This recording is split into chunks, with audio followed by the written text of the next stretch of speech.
नमस्ते दोस्तों, बहुत बहुत स्वागत है आप सबका लर्न वन के जावा के ये सेशन में। आज हम डिस्कस करेंगे for iterative statement. While do while already हमने देख लिया है। आज हम फॉर इटरेटिव स्टेटमेंट डिस्कस करेंगे। तो फॉर इटरेटिव स्टेटमेंट मतलब क्या कि एक फॉर लूप है जो हमको स्टेटमेंट्स बार बार करने हैं। जैसे वाइल और डू वाइल में हमने देखा कि हमको कुछ स्टेटमेंट्स बार बार करने हैं तो हम उसको लूप में लिख लेते हैं, मतलब वाइल और डू वाइल के ब्लॉक बनाते हैं और उसके अंदर लिखते हैं। तो सिमिलरली फॉर में भी ऐसा ही है। मतलब क्या, हम फॉर लिखेंगे और फॉर का एक ब्लॉक बनाएंगे। जितने स्टेटमेंट्स हमको इटरेटिवली या रिपीटेटिवली करने हैं वो फॉर जो ब्लॉक होगा उसके अंदर हम लिखेंगे। फॉर कब यूज करना चाहिए या वाइल और डू वाइल से फॉर में क्या डिफरेंस है, तो मैं बता दूं आप लोगों को कि ये जो फॉर है वो जनरली तब यूज होता है जब हमको ऑलमोस्ट पता है कि ये कितनी बार होने वाला है। काउंटिंग जो है वो हमको पता है, या हमारे पास कंट्रोल है कि हम काउंट बेस्ड पे कि ये 3 बार होना चाहिए, 10 बार होना चाहिए, ऐसा अगर हमको पता है तब हम फॉर का प्रेफरेंस करते हैं। फॉर को यूज करना हम ज्यादा तब सोचेंगे कि हमको फॉर यूज करना है, right. Otherwise while, do while या फॉर तीन का काम वही है कि रिपीटेशन करना। लेकिन जब हमको कितने काउंट से कंट्रोल करना है कि कितनी बार एग्जीक्यूट करना है तब हम फॉर का यूज ज्यादा करेंगे। फॉर का जो सिंटैक्स है वो इस तरह से है कि फॉर, फिर एक हमको पैरेंथेसिस लिखना है और उसके अंदर 3 एक्सप्रेशंस आते हैं। पहला एक्सप्रेशन जो कि इनिशियलाइजेशन करेगा, सो इनिशियलाइजेशन का एक्सप्रेशन, फिर सेमीकोलन, फिर दूसरा एक्सप्रेशन। अब दूसरा एक्सप्रेशन जो है वो टेस्ट एक्सप्रेशन है, मतलब कि वो कंडीशन है कि कब तक हमको करना है। और तीसरा जो एक्सप्रेशन है वो इंक्रीमेंट या डिक्रीमेंट करना है, उसके लिए थर्ड एक्सप्रेशन। तो ये 3 एक्सप्रेशन हमको एक ही स्टेटमेंट या एक ही लाइन में लिखना है। फॉर के बाद सबसे पहले इनिशियलाइजेशन के लिए कैसे यूज करना है, कैसे कंट्रोल यूज करना है, कैसे इंक्रीमेंट और डिक्रीमेंट करना है। ब्लॉक का यूजेज वैसे ही कि हम कर्ली ब्रैकेट से ब्लॉक्स बना सकते हैं, और अगर सिंगल स्टेटमेंट है तो कर्ली ब्रैकेट बनाना ऑप्शनल है, राइट। ये अब हमको पता है। अगर मुझे पिक्टोरियल व्यू में, मतलब कि अगर फ्लो चार्ट से अगर मैं आपको इसमें समझाऊं तो सबसे पहले इनिशियलाइजेशन स्टेटमेंट आता है, राइट। फिर हमारा जो एक्सप्रेशन हमने जो टेस्टिंग करने के लिए रखा है, जो हमारी कंडीशन है जिससे टर्मिनेट होगा, वो एक्सप्रेशन रखना है। फिर अगर ये एक्सप्रेशन ट्रू निकलता है तो हमारे ब्लॉक ऑफ स्टेटमेंट्स है जो एग्जीक्यूट होंगे। फिर इंक्रीमेंट या डिक्रीमेंट जो हमने स्टेटमेंट लिखा है, थर्ड स्टेटमेंट जो आता है वो एग्जीक्यूट होगा। फिर वापस से चेक होगी कंडीशन, फिर वापस ब्लॉक, फिर इंक्रीमेंट, फिर वापस टेस्टिंग ऑफ एक्सप्रेशन, फिर ब्लॉक, फिर इंक्रीमेंट। ये कब तक चलेगा? जब तक हमारा जो एक्सप्रेशन है उसका वैल्यू फॉल्स नहीं आता है। जैसे ही इसमें फॉल्स आएगा, लूप से बाहर आ जाएगा कंट्रोल, और जो बाकी के सारे स्टेटमेंट्स लिखे हैं वो एग्जीक्यूट होंगे। इसको डेमोन्स्ट्रेट करके देख लेते हैं, राइट। तो मैं नोटपैड के अंदर एक क्लास बनाती हूं, क्लास फॉर डेमो। इसको सेव कर लेते हैं पहले .java से। So I will go to my location जहां पे मुझे ये सेव करना है, और इस फाइल का नाम मैं क्या रखती हूं, मैं ये फाइल का नाम रखूंगी fordemo.java। अब एग्जीक्यूशन शुरू करने के लिए जो मेथड है वो हम रखेंगे, right. Public static void main, फिर ब्रैकेट में क्या रखना है, स्ट्रिंग आर्ग्स या स्ट्रिंग ए। फिर यहाँ पे हम एक वही हम जो हमने डू में डू वाइल में या वाइल में लिखा था वही यहां पर भी हम रखेंगे। सेम चीज करना है हमको कि हमको क्या करना है, हमको प्रिंट करवाने हैं 1 to 10। So int number is equal to 10। अब for int i is equal to 1, i less than equal to 10, i plus plus. ये 3 एक्सप्रेशन मैंने एक ही फॉर के अंदर लिख लिए। मतलब आई को किससे इनिशियलाइज करना है, हमको शुरू करना है 1 से। कब तक करना है? जब तक आई की value less than equal to 10। अब 10 नहीं रखना है, यहां पर 10 फिक्स नहीं करते हैं हम नंबर, जब तक आई की वैल्यू जो है वो नंबर जितनी, मतलब नंबर से कम हो या नंबर जितनी ना हो जाए तब तक, और आई प्लस प्लस, मतलब हर बार पहले 1 फिर 2 इस तरह से हमको करते जाना है। ब्लॉक बनाना एक ही स्टेटमेंट है तो ऑप्शनल है, तो मैं ब्लॉक नहीं बनाती हूँ। system.out.println, और यहाँ पे मैं क्या प्रिंट करूंगी, मैं प्रिंट कर रही हूँ आई। ओके, क्लास खत्म किया, राइट। सो अभी यहाँ पर मैंने ब्लॉक नहीं बनाया है, ये जो है वो मेरी मेन मेथड का ब्लॉक खत्म हो रहा है और फिर मेरा क्लास खत्म हो रहा है।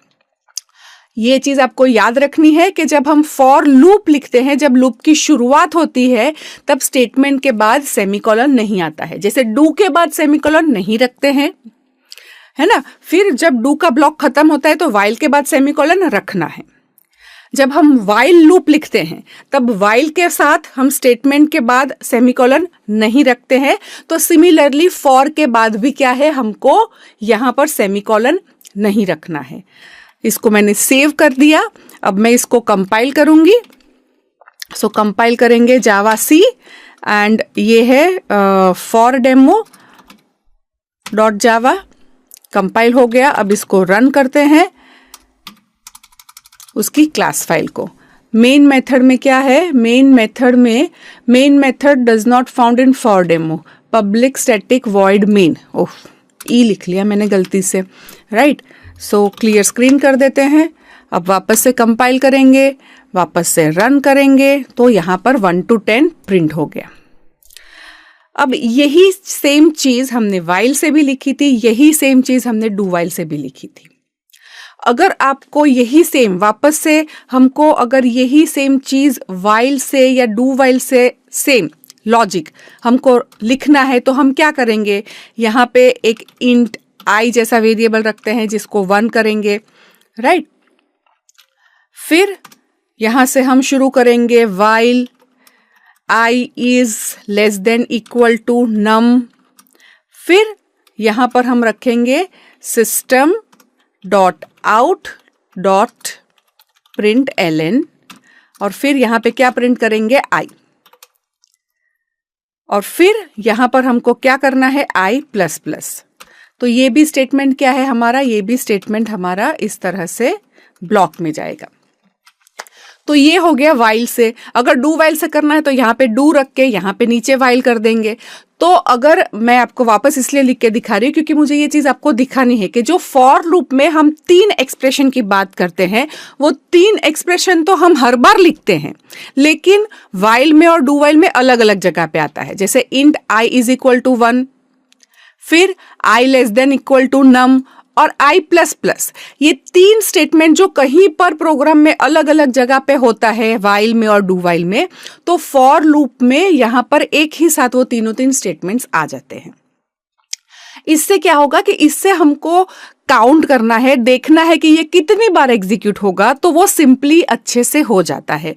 मतलब समझना इजी हो जाता है कि यहाँ पर हम आई की वैल्यू जब तक नम से कम नहीं हो तब तक, और हर बार 1 से ही इंक्रीमेंट कर रहे हैं, और आई 1 से शुरू कर रहे हैं, तो मतलब यहाँ पर काउंटर बेस्ड कंट्रोलिंग कर रहे हैं, राइट। अब यहाँ पर क्या है, अभी तो मेरे 2 ही स्टेटमेंट है, तो ये एक ग्लांस में दिख गया। समझो कि मेरे पास बहुत सारे ऐसे स्टेटमेंट्स हैं लूप के अंदर। हाँ, आई प्रिंट कर रहे, करते जा रहे ऐसे।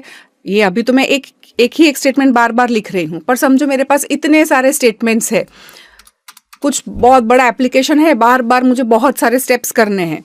तो यहाँ पर, और आई मैंने यहाँ पर डिक्लेयर किया है, बाद में बहुत सारे स्टेटमेंट्स है, तो आई लेस देन इक्वल टू नम, ये हमारी टर्मिनेटिंग कंडीशन पता चल गई। लेकिन आई की पहली वैल्यू क्या थी, वो देखने के लिए कहीं प्रोग्राम में ऊपर देखना पड़ेगा कि भाई अच्छा, ये वाली लाइन से पता चल रहा है कि आई तो 1 है।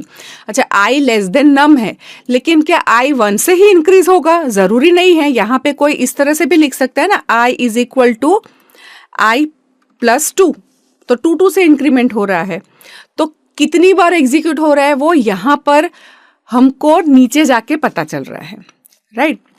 मैं आपको ये इसलिए बता रही हूं कि वाइल हम डू वाइल या वाइल जब भी लिखते हैं राइट, तो उसमें लॉजिक सेम आता है, स्टेटमेंट सेम आते हैं, लेकिन वो पूरे प्रोग्राम में कहीं स्प्रेड हो जाते हैं कि भाई इनिशियलाइजेशन जो कर रहे हैं वो कहीं और आएगा ऊपर, फिर कंट्रोल जो करना है वो वाइल के साथ आता है, और जिससे इंक्रीमेंट या डिक्रीमेंट करेंगे वो बाद में कहीं पे लूप के अंदर कहीं पर भी आ सकता है, ये ब्लॉक के अंदर राइट।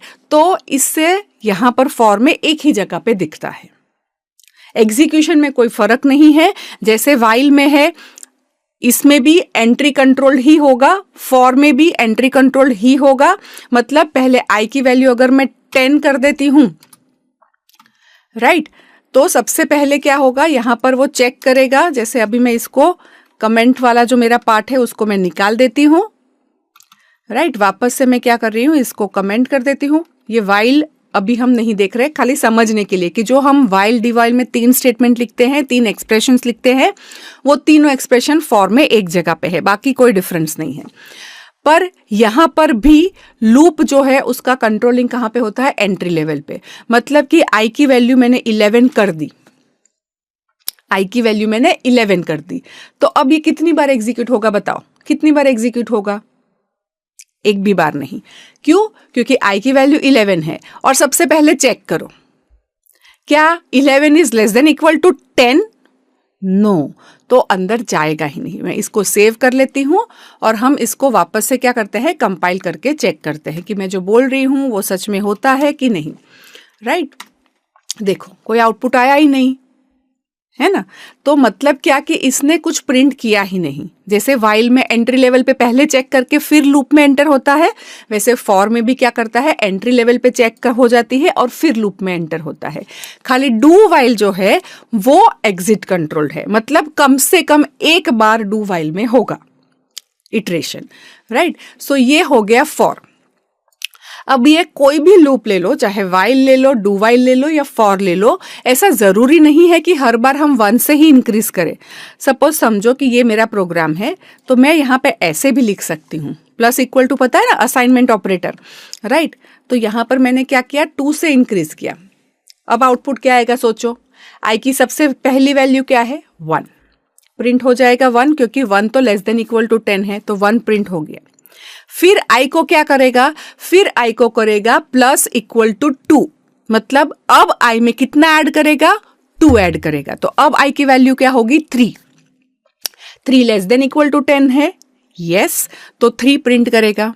अब आई की नेक्स्ट वैल्यू क्या करेगा, 5, तो अब आई की next value 5 is less than equal to 10, तो 5 प्रिंट करेगा। आई की नेक्स्ट वैल्यू करेगा 7 is less than equal to 10, तो 7 प्रिंट करेगा। आई की नेक्स्ट वैल्यू करेगा 9, फिर 9 is less than equal to 10, तो अंदर जाएगा 9 प्रिंट करेगा। अब नेक्स्ट वैल्यू क्या करेगा, 11 is less than equal to 10, no, इसलिए 11 प्रिंट नहीं होगा, लूप के बाहर आ जाएगा और बाहर जो भी हमने स्टेटमेंट्स लिखे हैं वो एग्जीक्यूट होंगे राइट। तो इस तरह से मैं मतलब वाइल में, डू वाइल में या फॉर में जो हमारा लूप कंट्रोल के लिए जो भी हम वेरिएबल रखते हैं उसको कैसे मैनिपुलेट करना है वो आप खुद डिसाइड कर सकते हो। जैसे यहाँ पर मेरे खाली ऑड नंबर्स प्रिंट कर रहे हैं, है ना, सो यहाँ पर मैं 2 से इंक्रीमेंट कर रही हूँ।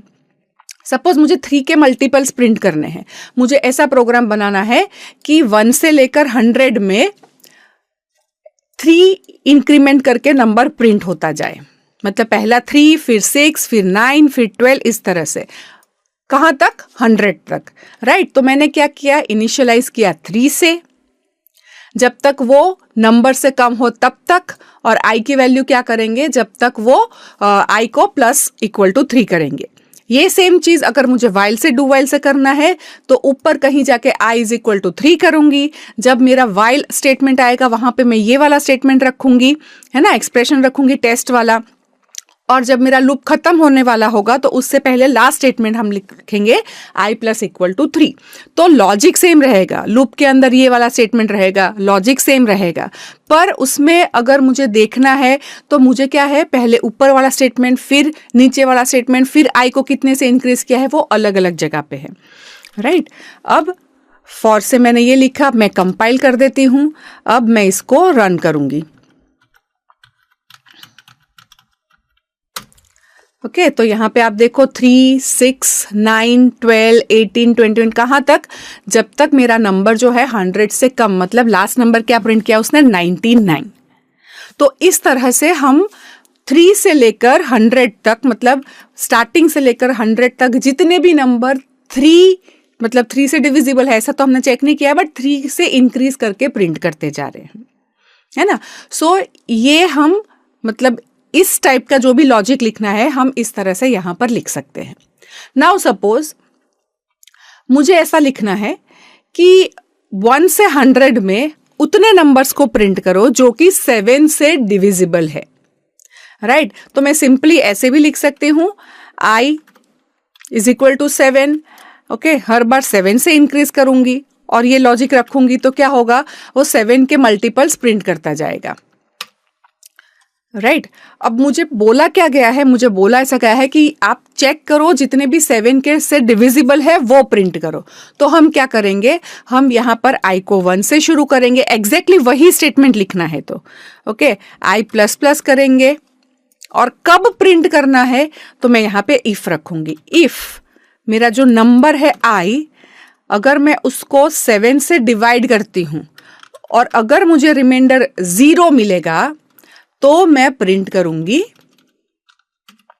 i, right. जो मैंने इससे पहले लिखा था उसमें 7, 14, 21 प्रिंट हो ही रहा था, लेकिन एग्जैक्ट डेफिनेशन मुझे क्या बताई गई है, मुझे बोला गया है कि भाई आप 1 से 100 में चेक करो कि जो नंबर 7 से एग्जैक्टली डिविजिबल है उसको प्रिंट करो।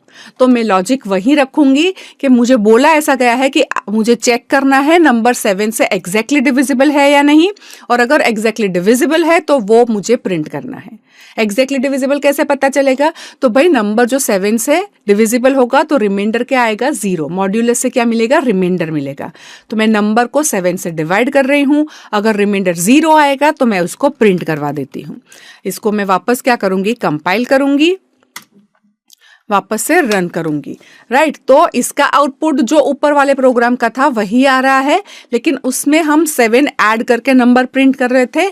यहां पर हम क्या कर रहे हैं, यहां पर हम 7 से डिविजिबल है या नहीं और हम प्रिंट करवा रहे हैं, राइट। सपोज मुझे ऐसे नंबर्स प्रिंट करने हैं 1 से 100 के बीच में, print only those numbers that are exactly divisible by 3, 5 and 7। मुझे एक ऐसा प्रोग्राम बनाने के लिए बोला गया है कि भाई ऐसा प्रोग्राम बनाओ कि जो 1 से लेकर 100 तक उतने नंबर्स प्रिंट करे जो 3 से भी डिविजिबल हो, 5 से भी डिविजिबल हो और 7 से भी डिविजिबल हो, तीनों 3 से डिविजिबल हो तो ही प्रिंट होने चाहिए, राइट। तो मैं यहाँ पर लॉजिक क्या रखूंगी, तो यहाँ पर मैं लॉजिक ये रखूंगी, खाली 7 से चेक नहीं करना है, पहले हम क्या करेंगे 3 से चेक करेंगे, दोनों से भी मतलब एंड रखना पड़ेगा, राइट। फिर i मॉड्यूलस 5 उसका भी क्या आना चाहिए 0 और i modulus 7 equal to 0, right. अब मैं वापस से इसको कंपाइल करूंगी और फिर मैं इसको रन करूंगी तो कोई नंबर उसको मिला ही नहीं जो 3, 5 और 7 से डिविजिबल है। तो मैं थोड़ा सा रेंज इंक्रीज कर देती हूं 1000 से ताकि मेरे नंबर्स आए, राइट। तो पहला नंबर ही क्या है 105, इसलिए 100 के बीच का कोई नंबर आया ही नहीं। तो 105, 210, 315, 420, तो इस तरह से नंबर्स हमारे क्या है जो कि एग्जैक्टली डिविजिबल है 3, 5 और 7 से, वही प्रिंट हो रहे हैं, राइट। अगर मुझे ऐसा बोला गया है कि प्रिंट दोज नंबर जो या तो 3 से डिविजिबल होने चाहिए या फिर 5 से डिविजिबल होने चाहिए या फिर 7 से, किसी से भी डिविजिबल हो तो प्रिंट कर दो, तो मैं क्या रखूंगी यहाँ पर एंड की जगह पे और, मतलब पाइप, 2 पाइप ऑपरेट, है ना। फिर मैं वापस से कंपाइल करूंगी और फिर मैं उसको प्रिंट करूंगी। तो इतने सारे नंबर या तो 3 से, 5 से, 7 से, मतलब बहुत सारे नंबर्स हो गए, तो ये यहाँ पर प्रिंट करते जा रहे हैं, राइट तो यहाँ पर मैंने क्या किया, अगर 3 से 5 से या 7 से किसी से भी डिविजिबल हो तो मैंने प्रिंट कर दिया। मुझे तीनों 3 से एग्जैक्टली डिविजिबल हो तब भी चाहिए तो मैं इस तरह से रख सकती हूँ। तो आपको क्या लिखना है, आपको क्या मतलब, पहले हमेशा जब भी आपको कुछ भी आप प्रोग्राम लिखने की शुरुआत करते हो तो पहले समझो कि एक्सपेक्टेड आउटपुट क्या है, क्या चाहिए हमको, एंड अकॉर्डिंगली आपके स्टेटमेंट्स फ्रेम करो, है ना। सो मैंने हमेशा बताया है कि पेन पेपर पे आपको शुरुआत करनी चाहिए। अगर पेन पेपर पे दिमाग अच्छे से चलने लगा तो अपने आप से फिर दिमाग ट्रेन हो गया है। तो इस तरह से हम फॉर लूप, यही सेम वाइल डू वाइल से भी लिख सकते हैं, लेकिन जब हमको वैल्यूज से सीधे सीधा काउंटर बेस्ड कंट्रोल करना है तो नॉर्मल प्रोग्रामर का प्रेफरेंस ये होता है, क्योंकि ये एक लाइन में इजीली पता चल जाता है कि भाई हो क्या रहा है, राइट। अब यहाँ पर हम इस तरह से भी कर सकते हैं कि इंस्टेड ऑफ 1 से 1000, सपोज मुझे रिवर्स में चाहिए तो रिवर्स वाला भी हम कर सकते हैं। मैं क्या करूँगी, यहाँ पर नम से शुरू करूँगी, i इज इक्वल टू नम, जब तक i जो है वो ग्रेटर देन इक्वल टू 1 है तब तक फिर i माइनस माइनस, मतलब मैं उल्टा शुरुआत कर रही हूँ कि i 1000 से लेकर 1 तक जाए, 1000 से लेकर 1 तक पीछे इस तरह से जाए, और पहले 1000 फिर 999 फिर 998, इस तरह से हम चेक करना चाहते हैं तो वो भी पॉसिबल है। इसको मैं क्लियर स्क्रीन कर देती हूँ, कंपाइल करती हूँ और रन करती हूँ, राइट। तो सबसे पहला 945 फिर 840 फिर 735, मतलब कि जो हमारा 105 पहला नंबर था, 210 सेकेंड नंबर था, वो उल्टा मतलब रिवर्स ऑर्डर में आया। क्यों? क्योंकि हमने लॉजिक ऐसे लिखा है। आपको नंबर से मतलब है तो आप ये लॉजिक भी रख सकते हो, इससे पहले वाला भी रख सकते हो, या आपको बोला गया हो ऐसे कि रिवर्स में चाहिए, सबसे लार्जेस्ट नंबर पहला आना चाहिए, राइट। तो इस तरह से आप कर सकते हैं। फाइन, आप होप ये आप मेरे साथ कनेक्ट कर पा रहे हैं, राइट। मैं आपको फॉर लूप में ही अलग अलग कैसे लॉजिक लिख सकते हैं, या कोई भी लूप में, मतलब हम दो काम कर रहे हैं, तो लॉजिक बिल्डिंग भी कर रहे हैं, साथ में सिंटैक्स भी पढ़ रहे हैं। तो लॉजिक बिल्डिंग कैसे होगा? लॉजिक बिल्डिंग इस तरह से होगा कि आप थोड़ा सा अलग अलग, जैसे मैंने अभी 3, 5, 7 बोला, आप कुछ और सोच के कुछ और प्रोग्राम्स या असाइनमेंट्स जो हम देंगे वो असाइनमेंट्स के प्रॉब्लम सॉल्व करोगे, तो आपका क्या है, लॉजिक भी बिल्टअप होता जाएगा हमेशा, राइट। आई होप ये जो भी हमने डिस्कस किया, राइट, फॉर और उसको जैसे कंपेयर किया, वो आप लोगों को क्लैरिटी के साथ समझ में आ रहा है।